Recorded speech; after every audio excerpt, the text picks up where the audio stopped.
From Keenan, the Shire, the Liberty Media capital of the world, this is Daryl W. Perry, host of FPP Radio News for Wednesday, May 2nd, 2018.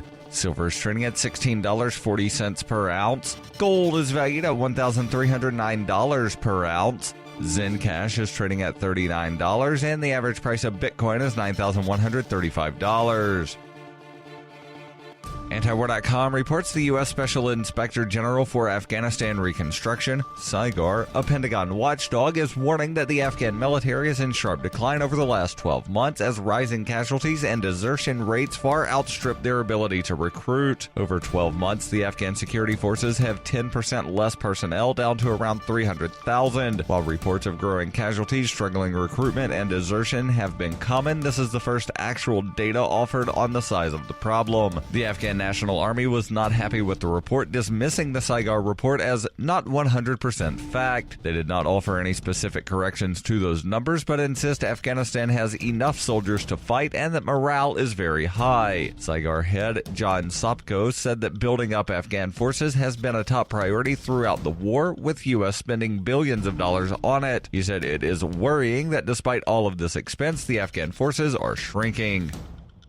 For over 40 years, Robertson Roberts Brokerage has been a trusted source for buying and selling precious metals like gold and silver. And as a Bitcoin-preferred business, Robertson Roberts Brokerage has removed the minimum purchase amount for all orders paid in the digital currency. Call Robertson Roberts Brokerage today for knowledgeable advice on buying and selling precious metals and a forward-thinking approach to new technologies. 800-874-9760 or visit online at rrbi.co.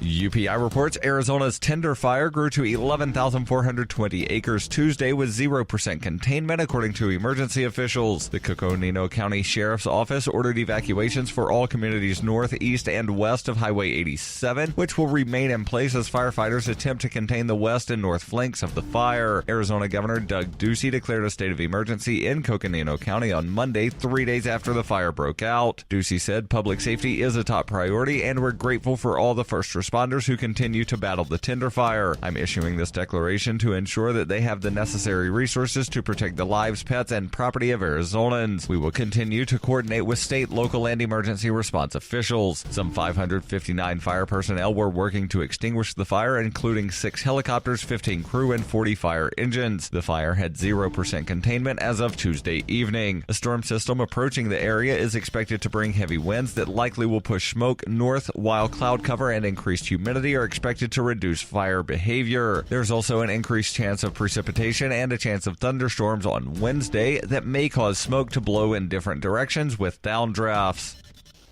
You can support FPP Radio by joining the Fans program. Fans are friends, allies, and numerous supporters. You can join the Fans program for as little as $1 per month through Patreon and get perks like ad-free versions of FPP Radio News and Peace, Love, Liberty Radio. To learn more or to join the Fans program, visit fans.fppradio.com. Reuters reports Texas and 6 other Republican-governed states on Tuesday sued the Trump administration to try to end a program launched by Democratic former President Barack Obama that protects immigrants brought into the United States as children in violation of immigration laws. The states filed suit in federal court in Texas in the latest twist in an ongoing policy and legal fight over the 2012 Deferred Action for Childhood Arrival program, DACA, that Republican President Donald Trump has tried to rescind. Trump said in September he would terminate DACA and end its protection for the immigrants who are sometimes called dreamers, but gave the Republican-controlled Congress until March 6 to replace it. Policy differences between Trump and lawmakers in both parties led to Congress's failure to act. In the meantime, courts ruled that the program can stay in place for now, although new applications will not be accepted. The program protects around 700,000 young adults, mostly Hispanics, from deportation and gives them work permits for 2-year periods, after which they must reapply. Texas is joined by Alabama, Arkansas, Louisiana, Nebraska, South Carolina, and West Virginia, and argued in the lawsuit that the Obama administration exceeded its authority by creating the program without congressional action. Thomas Saenz, president of the Mexican-American Legal Defense and Education Fund, said this filing by 7 retrograde states comes nearly 6 years after DACA was introduced and many weeks after 3 other federal courts began to order that the DACA initiative continue despite Trump's attempt to end it. This has been FPP Radio News, online at fppradio.com.